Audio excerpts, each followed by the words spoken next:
Muy bien, muy buenos días. Hoy vamos a revisar el tema de Strongyloides stercoralis. Es un tema bastante especial porque el parásito tiene características muy singulares y de hecho de este género existen alrededor de unas 50 especies, todas con características bastante especiales. En el caso de la especie que vamos a revisar hoy, se trata de un parásito que afecta a los humanos principalmente, pero que puede utilizar a los perros e incluso a los gatos como hospederos alternos, ¿sí? Pudiendo tener una importancia relevante esta especie en el desarrollo de la enfermedad. En el caso de Strongyloides, se trata de un parásito que puede considerarse como tisular en virtud de que afecta la mucosa y también la submucosa, ¿sí? Y que puede provocar problemas también en la piel. Así que la denominación en este caso sería estronquiloidosis, es la enfermedad que produce, pero con la variante intestinal y la variante que afecta a la piel, provocando lesiones bastante especiales en la piel debido a que pueden ingresar a través de la piel intacta, denominándose en este caso el problema de dermatitis serpenteante, larva currens, o también con mayor frecuencia síndrome de larva migrans cutáneo, con características muy parecidas a las que causa la ansilostomiasis en el humano. Entonces ya señalé, se trata de un parásito tisular porque se presenta afectando la pared del intestino, no la superficie de la mucosa, afectando la piel, y debido a la forma en la que migra, puede involucrar un desplazamiento a través de los pulmones, por lo que la enfermedad puede tener características bastante diferenciadas. ¿Sí? Así que se trata de un parásito que involucra la pared del intestino, que causa un proceso inflamatorio, aunque al igual que ancilostoma se le han encontrado propiedades inmunomoduladoras que lo hacen bastante especial y que sobre todo durante la primera infección el organismo difícilmente puede llegarlo a controlar. La estrongiloidosis está ampliamente diseminada en el planeta. En el caso de nuestro país se considera como una zona endémica en la que alrededor del 10% de la población se puede ver involucrada. Aquí resulta especialmente importante el papel que puede presentar esto en el caso de los niños por el tipo de afectaciones que genera. ¿Sí? Así que se trata de una parasitosis que particularmente afecta a niños. Se trata de un problema esencialmente del intestino y sobre todo al principio puede desencadenar una respuesta bastante especial derivada de la sensibilización que hace que la parasitosis sea eliminada. Esta enfermedad particularmente puede ser importante en los individuos que no han terminado de madurar en su sistema inmune, sobre todo aquellos que sufren la primoinfección, pero particularmente en aquellos que tienen deficiencias en su capacidad de respuesta inmune, por lo que este género de nematodo está involucrado en el síndrome de inmunodeficiencia adquirida activo, en el que puede provocar infecciones agudas que eventualmente pueden ser mortales. ¿Sí? Así que dentro de la parte epidemiológica señalamos que causa un problema especialmente importante en el caso de los niños. Ellos, si son inmunocompetentes, pueden desencadenar una respuesta rápida, pero si hay inmunodeficiencia o si hay problemas de desnutrición, la respuesta se retarda y puede esto generar un problema importante. ¿Sí? Así que para nuestro país se considera que caemos en un rango de 0 a 10% de presentación. Aquí tendremos que considerar que la estrongiloidosis puede ser eventualmente un problema zoonótico, dado que los perros y particularmente los gatos pueden estar involucrados en la infección. La contaminación que genera en el ambiente del perro podría llegar a ser importante, aunque esto no está tan completamente estudiado a profundidad. ¿Sí? Esta parasitosis se ha demostrado que puede ser transmitida por las hembras adultas. Esto lo digo por otras dos especies. En el caso de los bovinos, Strongyloides es Strongyloides papilosus, y en el caso de la cerda con Strongyloides ramsoni se ha demostrado la transmisión lactogénica. ¿Sí? En el caso de la mujer esto no está tan estudiado a profundidad, pero es una situación viable en determinadas localidades de nuestro país. Y la forma regular de transmisión sería a través de la piel. La larva 3, que es la fase infectante, puede penetrar la piel intacta y eventualmente podría ingresar por vía oral, aunque esto no sería tan común. ¿Sí? En el caso de las fases infectantes son las larvas 3 activas. Estas larvas presentan un alto nivel de resistencia. Se van a encontrar directamente en el suelo, sobre todo en el suelo que cuenta con vegetación medianamente crecida. Si esa vegetación constituye un microclima, porque se va a encargar de crear condiciones de humedad muy elevada, condiciones de temperatura que se mantienen estables, digamos templadas, cálidas, y que van a limitar el acceso a la luz. La cuestión en este caso, la luz regularía la proporción de humedad, la cantidad de temperatura que se presentaría, y esto puede influir en que sobrevivan o no sobrevivan los estadios larvarios. Así que esto puede establecer un círculo asociado al fecalismo al aire libre, o lo que conocen como defecación a ras del suelo, en el que la gente podría estar conectada con condiciones deficitarias de infraestructura sanitaria que favorecerían una defecación en el mismo punto regularmente, generando una contaminación, aunque también se ha llegado a determinar que eventualmente las larvas pueden alcanzar el desarrollo antes de ser expulsadas en las heces, y esto permitiría dos fenómenos también bastante especiales. Uno de ellos es la autoinfección interna. Esta es la larva, puede volver a migrar atravesando la pared del intestino y regresando para hacer una migración compleja, o bien puede llevar a cabo la contaminación a través de la zona perianal o perineal, en la que genera una autoinfección, en este caso que se denomina externa, para provocar la enfermedad. ¿Sí? En la gente con problemas de inmunodeficiencia, este proceso de autoinfección puede ser muy frecuente. Así que la gente con la piel expuesta en sus extremidades pélvicas puede estar permanentemente expuesta a la contaminación, sobre todo a la transcutánea. Así que esto tiene que ver también con la condición socioeconómica.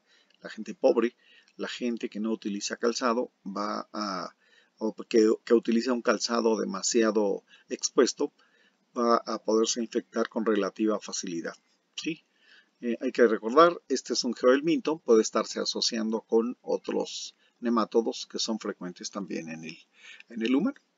Sí, así que la condición climática, y esto podría ser una condición cíclica, se asocia con la supervivencia que pueden tener las fases larvarias, las fases de huevos. Sí, y tendría que diferenciarse esto que señalé hace un momento, la diferencia que hay entre la superficie del pasto y la parte baja contra el macroclima regular. ¿Sí? Así que esto es bien importante y estará asociado a las características que presenta el suelo, de modo que los estadios larvarios, si existen las condiciones adecuadas, regularmente van a tender a migrar a zonas donde la temperatura es templada, a zonas en las que la humedad es bastante abundante. ¿Sí? Y esto estaría influido por la cantidad de luz que se desarrolla, o que se presenta en zonas determinadas, y al igual que lo que vimos en el caso de la ancilostomiasis, en estas zonas tan húmedas tienden a formarse estas gotitas de rocío. Estas dos gotitas de rocío forman una película en las plantas, y esa humedad permite que las larvas asciendan por el pasto, queden almacenadas en estas estructuras y tiendan a subir y bajar de acuerdo a las variaciones que sufre en cuanto a temperatura y a humedad el ambiente. De manera que si hablamos de un geotropismo, ¿qué es esto? O sea, la tendencia de las larvas a subir a las plantas y no permanecer directamente en el suelo, ya que esto les resulta favorable para poder contactar con la piel de sus hospederos. Es interesante considerar en este caso una visión ecológica de lo que es el ambiente para estos nemátodos. Estos nemátodos viven expuestos a una gran cantidad de amenazas. Estos nemátodos viven en el intento de parasitar al humano. En esta fotografía se puede ver algo muy interesante, que es la asociación de los estadios larvarios de los nemátodos con organismos con los que interactúan en el suelo, en este caso hongos. ¿Sí? Los hongos pueden atrapar a los nemátodos y alimentarse de ellos, de manera que pueden reducir notablemente la población de estadios infectantes en el suelo. Entonces esto es algo que algunos científicos ya tomaron, ya estudiaron y que han puesto en práctica, y se ha determinado la existencia de varios géneros que pueden ser utilizados como una alternativa para el control de esos estadios larvarios. Aquí vemos una fotografía de esquemas de los nemátodos. Estos nemátodos son especiales, muy especiales, porque en el caso de las formas adultas no existen los machos, solo existen hembras, y se ha encontrado que estas hembras emplean un truco genético, que es la partenogénesis, para poder reproducirse sexualmente en ausencia de los machos. En el caso de esta partenogénesis está relacionada con el hecho de que pueden producir embriones que son triploides. ¿Sí? En este caso esos embriones triploides se pueden originar de los óvulos que puede producir la hembra, pero que en la fase final de la diferenciación en la parte de la ovogénesis se forma un ovocito y se forma un cuerpo polar. Ese cuerpo polar eventualmente se comporta como espermatozoide y permite que el óvulo sea fecundado, y de esta manera dar origen a una descendencia que es viable con esta condición triploide, y que permite dar origen a una nueva generación de organismos. Regularmente estas generaciones son de vida libre, pero estas generaciones de vida libre al final dan origen a otra vez organismos que son triploides, y de esta manera se pueden integrar a ciclos parásitos provocando enfermedad. ¿Sí? Así que este tipo de organismos son muy pequeños. O sea, aquí vemos, miden 3 o 4 milímetros, son transparentes. ¿Sí? Se caracterizan por ser muy delgaditos, tienen un aspecto de filamento, presentan un esófago de tipo filariforme, que en este esquema se puede ver mucho mejor la representación, y lo que vamos a encontrar en el interior son los órganos genitales asociados al intestino. ¿Sí? Estas hembras se caracterizan por producir huevos ya larvados o prácticamente parir larvas y expulsarlas hacia la luz del intestino. Así que son muy pequeños, y es difícil de colectar este tipo de especímenes, a menos que se tope uno con un caso clínico, como ocurre aquí con estas fotografías. Estas fotografías fueron obtenidas a partir de especímenes que se recolectaron en una persona infectada con el virus del SIDA, con la infección activa, que expulsaba grandes cantidades de estos parásitos en su materia fecal. ¿Sí? Ahorita vamos a ver algunas características que diferencian a estos organismos. Aquí vemos organismos de vida libre, también son organismos muy pequeños, forman parte del ecosistema en el suelo.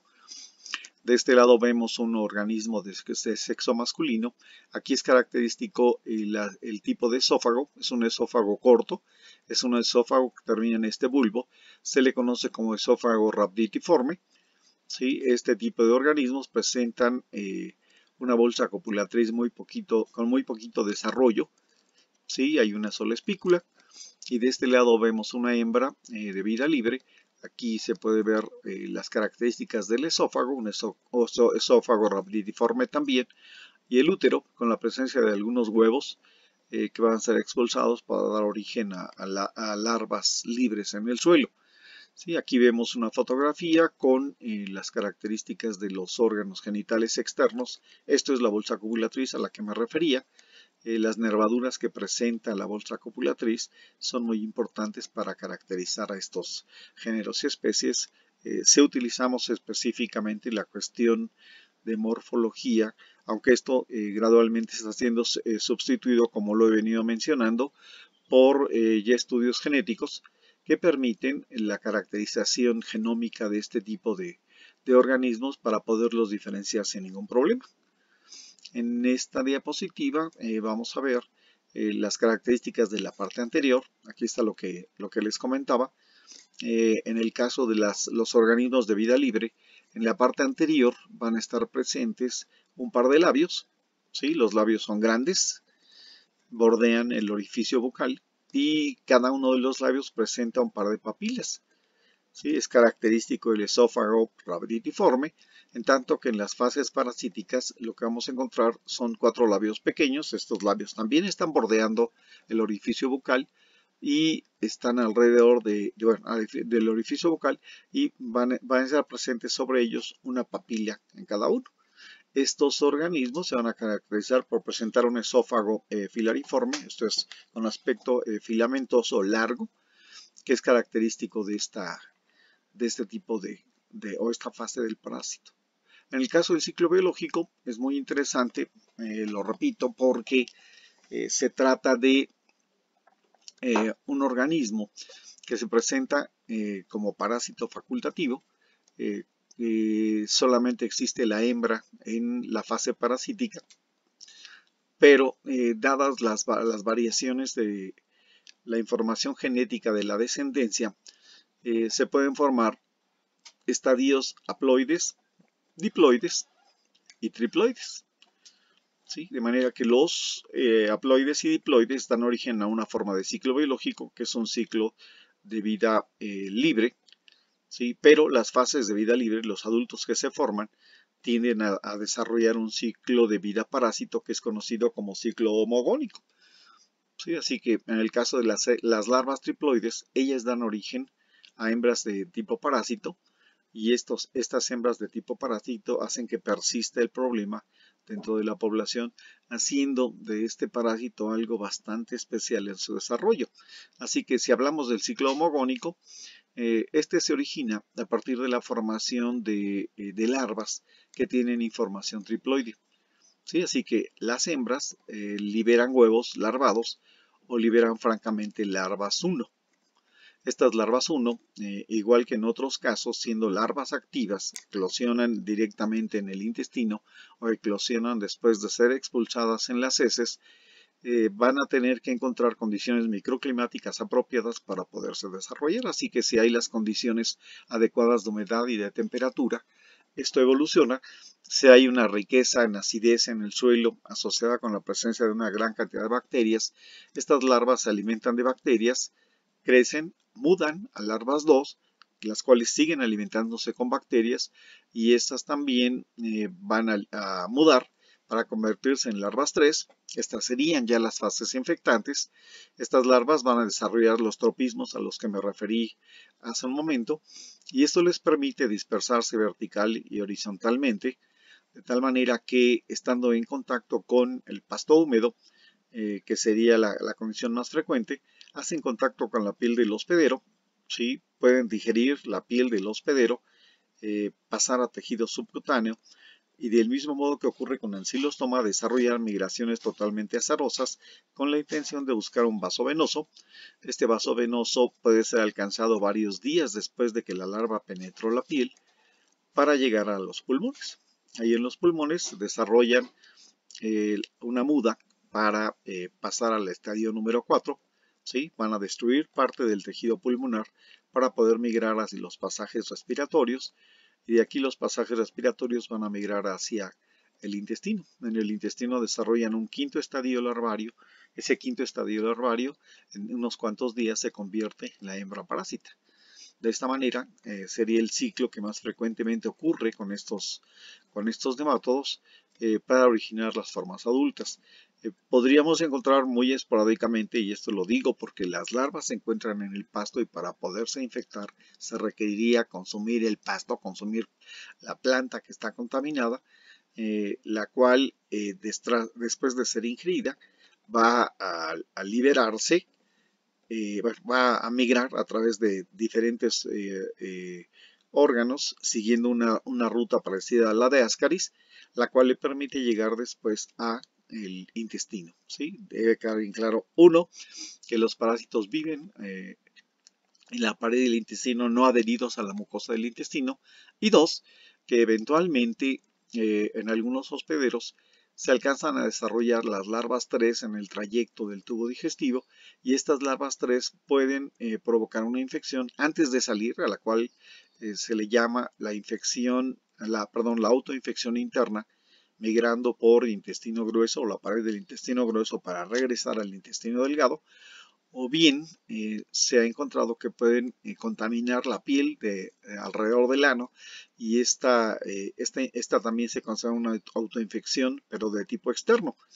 Estas autoinfecciones van a dar origen a los estados adultos, ¿sí? Y esto puede generar infecciones acumulativas muy severas que eventualmente son mortales. De hecho, esto es algo que se demostró originalmente hace más de 100 años eh, por un investigador francés, ¿sí? Y ellos lo que demostraron fue que soldados que habían estado en lo que ahora es Vietnam, antes Indochina, regresaban con fuertes infecciones por este tipo de organismos y fueron objeto de estudio para demostrar justamente esto que les acabo de comentar, ¿sí? En la actualidad esta situación sería un gran problema para los individuos afectados por el SIDA, porque no pueden contrarrestar estos procesos de infección, y esto puede ser causa de muerte. En el caso del ciclo heterogónico, pues va a ser muy fácil entenderlo si entendimos el homogónico, porque en el caso del ciclo heterogónico, los huevos que permiten el desarrollo de esta forma de ciclo son los que presentan características haploides y diploides. Los haploides regularmente dan origen a los machos de vida libre, y los diploides regularmente dan origen a las hembras de vida libre. Estos estadios larvarios están en el suelo, van a requerir igual de las condiciones microclimáticas para poderse desarrollar, y esto permite, alimentándose con bacterias, que cada vez que los estadios larvarios se alimentan puedan mudar a una nueva fase, de modo que se desarrolle el segundo, el tercero, el cuarto y el quinto estadio larvario, y finalmente dan origen a las formas adultas. ¿Sí? Aquí la situación que se ha demostrado es que la unión entre los espermatozoides de el macho de vida libre y los óvulos de la hembra de vida libre dan origen a organismos triploides, y estos organismos triploides se integran al ciclo homogónico, es decir, las larvas se desarrollan en el suelo, pero por la información triploide solo pueden continuar su evolución si penetran a través de la piel de un hospedero en el que se dé la contaminación, y solo de esta manera pueden seguir evolucionando hasta formas adultas. Así que estos organismos desarrollarían esa migración a través de la piel, harían una migración compleja que les permitiría llegar al intestino, o bien podrían llegar a infectar, que es menos frecuente en los humanos, por ingestión de las larvas por el humano. ¿Sí? Entonces no hay que olvidar, en este ciclo biológico se puede integrar el perro, se puede integrar el gato, ¿sí? E incluso se ha demostrado que las larvas pueden llegar a quedar atrapadas, como lo describimos con ancilostoma o como lo describimos con toxocara, y activarse por efecto de las hormonas de la lactancia, en este caso de la prolactina, para ser liberadas y llegar al intestino de un nuevo hospedero. ¿Sí? En el caso de los mecanismos patogénicos se dividen en 3 etapas. Uno, el cutáneo. ¿Sí? En este caso, la situación ya fue más o menos descrita, bueno, sí descrita profundamente en el caso de la ancilostomiasis, y lo que se ha encontrado es que estos estadios larvarios cuentan con una gran batería de enzimas que les permiten digerir la piel, ¿sí? Desplazarse bajo la piel y actuar como cuerpos extraños, ¿sí? De manera que la presencia de las larvas desencadena una reacción inflamatoria bastante violenta. Las larvas pueden evadir esta respuesta inflamatoria, pero sí generan una sensibilización bastante importante, que tal vez no sea efectiva en la primera infección, pero sí lo puede llegar a hacer en las infecciones subsecuentes. Entonces aquí lo que cuenta de forma muy importante es, uno, la inmunocompetencia, o sea, la capacidad para desarrollar una respuesta contra estos estímulos, y también que la condición nutricional sea efectiva para que a su vez la respuesta inmune funcione. ¿Sí? Entonces, este proceso normalmente acompaña a las larvas durante la migración hasta que el organismo encuentra un vaso sanguíneo venoso y este vaso sanguíneo venoso le permite integrarse a la circulación para llegar a los pulmones y de los pulmones migrar hacia el intestino. Así que esto sería el elemento importante y se ha encontrado que estos estadios larvarios pueden estar conectados con la inoculación de toda una gama de bacterias. ¿Sí? Eventualmente esta gama de bacterias son especiales. ¿Por qué? Pues son bacterias que habitualmente viven en el tubo digestivo. ¿Sí? Algunas de ellas pueden vivir en las vías respiratorias, pero esta vía de inoculación puede resultar terrible. ¿Por qué? Porque estas bacterias habitualmente no viven bajo la piel ni se encuentran en los tejidos del hospedero, de modo que esto puede resultar súper negativo para los hospederos, ya que la presencia de este tipo de organismos, si no es combatida con antibióticos, puede resultar en la muerte del hospedero. Así que esto es muy, muy, muy importante. En la segunda etapa encontramos algo que más o menos ya se describió cuando hablamos de ancilostoma, que está relacionado con la llegada de las larvas al tejido pulmonar. Sí, este acceso al tejido pulmonar hace que la larva destruya los alvéolos, que destruye de hecho grupos de alvéolos, que desencadenen una reacción inflamatoria bastante importante, que en personas con síndrome de inmunodeficiencia adquirida o con deficiencia de respuesta inmune puede resultar en una neumonía bastante importante que puede llegar a ser mortal también.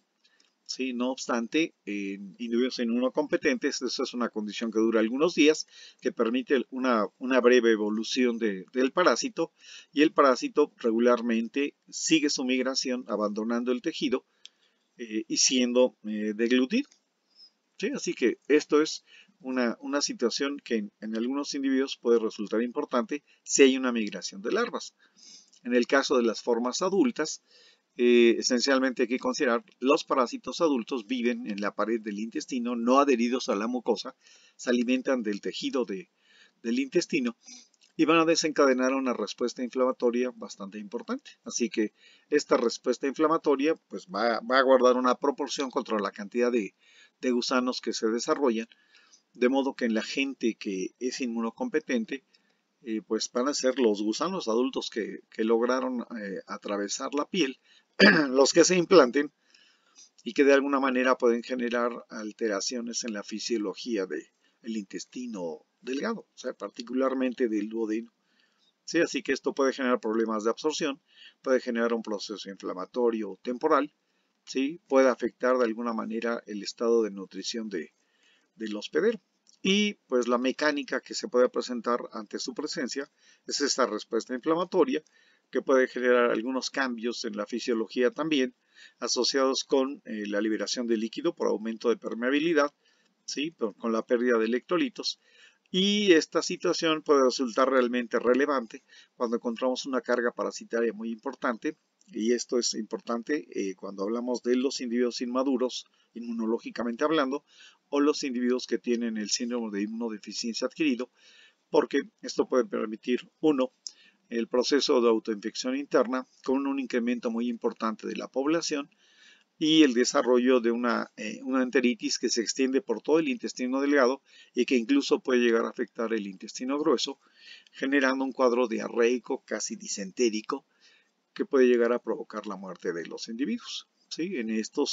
Con estos organismos, los individuos que son inmunocompetentes van a desarrollar una buena sensibilización durante las infecciones iniciales.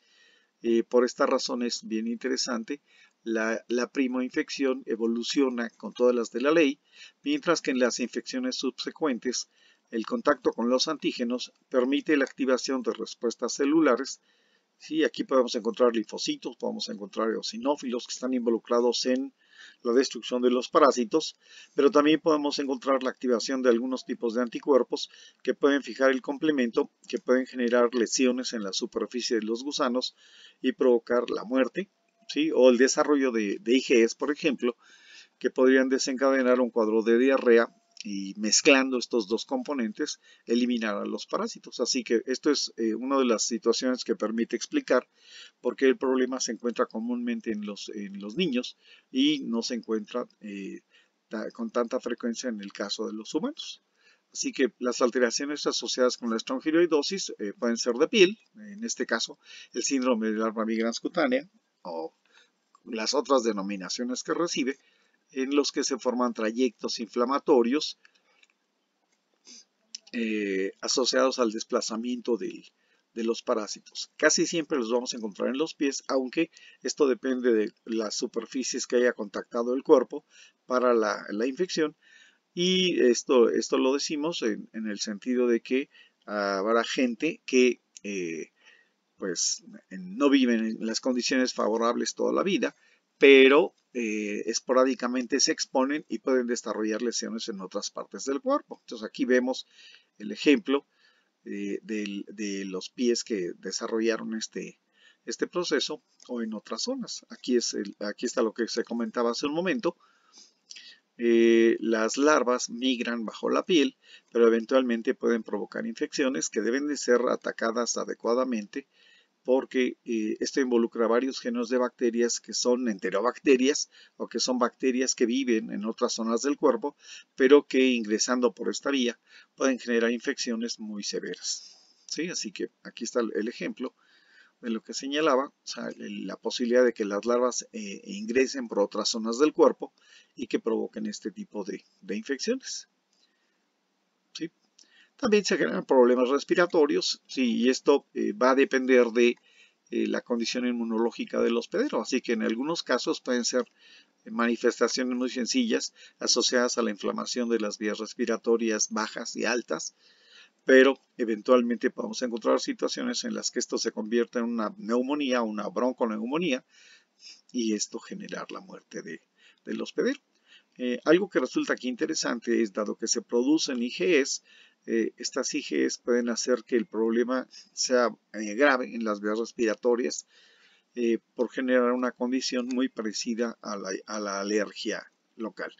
En el caso de la forma digestiva, definitivamente la situación va a depender del tamaño de la infección, esto es de la cantidad de parásitos que están presentes y como lo señalé, puede ser una condición en principio causada por una baja cantidad de gusanos, caracterizado por diarrea asociada a la enteritis, ¿sí? Que puede ir alternándose con la constipación como un elemento de compensación para hidratar al cuerpo. El detalle en este caso es si hay una condición muy severa, puede ser un problema muy grave de diarrea, puede afectar todo el tubo digestivo, o sea, todo el intestino delgado y parte del intestino grueso y generar un problema bastante severo en el individuo. ¿Sí? Entonces aquí vemos el ejemplo de lo que les acabo de decir. Esto es una radiografía obtenida de un individuo con una infección muy severa en la que ya se ve afectado el tubo digestivo en el intestino grueso. ¿Sí? Prácticamente todo el intestino grueso está afectado y los parásitos están atrapados en la pared del intestino. ¿Sí? Aquí podemos ver al nivel de intestino delgado el proceso inflamatorio, la congestión que hay en el intestino y eventualmente la proliferación de la mucosa y la submucosa en la que están atrapados los organismos. ¿Sí? Entonces, esto es lo que nosotros vemos que aparecen la submucosa y la mucosa. Los gusanos están integrados y generan una respuesta inflamatoria a nivel intestinal. ¿Sí? Vamos a encontrar una gran densidad de estos organismos, ¿sí? Y una respuesta inflamatoria bastante intensa. Esto es un ejemplo de la afectación causada por los gusanos en las vías respiratorias en las que señalaba pueden generar un cuadro de neumonía o de franca bronconeumonía debido a una alta densidad de gusanos en migración. ¿Sí? Ya en la parte diagnóstica, pues Habrá que concentrarse en dos aspectos. Uno de ellos, los huevos de estrongiloides pueden llegar a ser encontrados en técnicas de concentración por flotación. En este caso hablamos de la técnica de Faust, en la que encontramos huevos con larvas ya contenidas en su interior. Sí, son huevos de paredes delgadas. La característica aquí es que son inmediatamente larvados al ser expulsados, cosa que no ocurre, por ejemplo, con los huevos de los ancilostomas. Pero también, eventualmente, las hembras paren las larvas ya totalmente desarrolladas, de manera que esto puede ser demostrado mediante la técnica de Berman, aunque aquí la cuestión es que se describe que este tipo de organismos eliminan pocos huevos. ¿Sí? Esto hemos tenido oportunidad de verlo en animales. ¿Sí? Raras veces detectamos la presencia de los huevos larvados. ¿Sí? Y pueden ser detectados mediante la técnica de Berman. ¿Sí? Y aquí es interesante esta cuestión, más adelante lo voy a señalar. Eh, Estas larvas se van a caracterizar porque en la parte posterior, bueno, además de que presentan un esófago rhabditiforme, se caracterizan porque la parte final está dividida en dos picos achatadones, pero dos picos. Mientras que las larvas de los ancilóstomas se caracterizan por una terminación puntiaguda que termina en una sola punta. De hecho, esto podría ser más visible si hacemos un cultivo de larvas, ¿sí? Y se hace más notoria esta terminación, ¿sí? Cosa que permite diferenciar a las larvas de estrongiloides con relativa facilidad de las larvas de ancilostoma. ¿Sí? Así que esto es lo característico. En la parte de prevención y de control, pues hay que considerarlo. Se trata de un geohelminto, ¿sí? Así que con en este tipo de pacientes podemos encontrar curis, podemos encontrar ancilostoma, podemos encontrar ascaris, de manera que hay que considerar que hay varios organismos involucrados y hay que considerarlo tanto para la cuestión del hospedero como del entorno en el que se encuentra. Así que aquí con la corrección de la condición, la corrección del entorno, o sea, reduciendo la contaminación fecal, reduciendo la diseminación de esta materia fecal en el suelo, se reduce totalmente la contaminación y se evita la diseminación de fases infectantes. Esto ha sido complementado en nuestro país con el Programa Nacional de Desparasitación, que emplea el albendazol en 2 épocas del año, con el mejoramiento de las características del suelo dentro de las casas para reducir de forma importante la presencia de esta parasitosis. Sin embargo, también hay que considerar que eventualmente los perros pueden actuar como hospederos de estrongiloides, y también estas medidas tendrían que aplicarse a los perros, ¿sí? Que tienen tasas de parasitismo bastante importantes. La propuesta para tratamiento a nivel cutáneo es el tiabendazol. ¿Sí? En el caso del tiabendazol, eh, es un producto que se utiliza como antimicótico en el caso de los humanos y se han elaborado pomadas a base de tiabendazol que destruyen las larvas aplicándolas de forma cutánea, pero también se han utilizado otros benzodiazólicos ya como adulticidas, que son el albendazol, el oxfendazol y el mebendazol.